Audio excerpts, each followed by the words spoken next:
ज्यावेळी परमनंटच्या टेस्ट असतात त्यावेळी प्रत्येक जण गोंधळात असतं, माझी परमनंटची टेस्ट ही एक्झॅक्टली होणार कुठं. तर आता सगळ्यात महत्वाचं, जर फोर व्हीलरचं लायसन्स नवीन असेल, फोर व्हीलर फक्त फोर व्हीलरचं परमनंट लायसन्स जर नवीन असेल तर ही टेस्ट ही आयडीटीआरला होते. त्यानंतर जर तुमचं लायसन्स फोर व्हीलरचं लायसन्स जर बंद पडलं असेल, हेवीच लायसन्स बंद पडलं असेल, टू व्हीलरचं लायसन्स बंद पडलं असेल, थ्री व्हीलरचं लायसन्स बंद पडलं असेल, त्याला रिटेस्ट म्हणतात आणि त्याच्या टेस्ट ह्या फुले नगरला होतात. आता परत कन्फ्युजन होत आहे की माझी जर फक्त टू व्हीलर आहे तर माझी टेस्ट कुठं होणार. टू व्हीलरची नवीनची टेस्ट ही फुलेनगरला होणार, थ्री व्हीलरची नवीनची टेस्ट ही फुलेनगर आरटीओलाच होणार. गोंधळ न करता जर तुमची two wheeler, three wheeler, four wheeler जर नवीन असेल, two wheeler, three wheeler, four wheeler ह्या जर तिन्हीच्या तिन्ही नवीन असतील, फोर व्हीलर नवीन शब्द आहे तर फोर व्हीलरची टेस्ट ही पिंपरी आयडीटीआर येथेच होणार.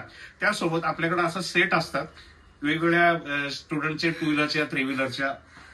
त्या टेस्टमध्ये सुरुवातीला अगोदर लर्निंग लायसन्स लावायला लागतं, त्यानंतर त्या परमनंट लायसन्सचे पेपर आणि त्यानंतर शेवटी लर्निंग लायसन्सचे पेपर. जर तुमचं ट्रेनिंग सर्टिफिकेट फॉर्म 5 असेल तर फॉर्म 5 लावावा लागतो. एल्स वाईज तुमचं आधार कार्ड, पॅन कार्ड हे मॅन्डेटरी लावावंच लागतं. धन्यवाद मित्रांनो.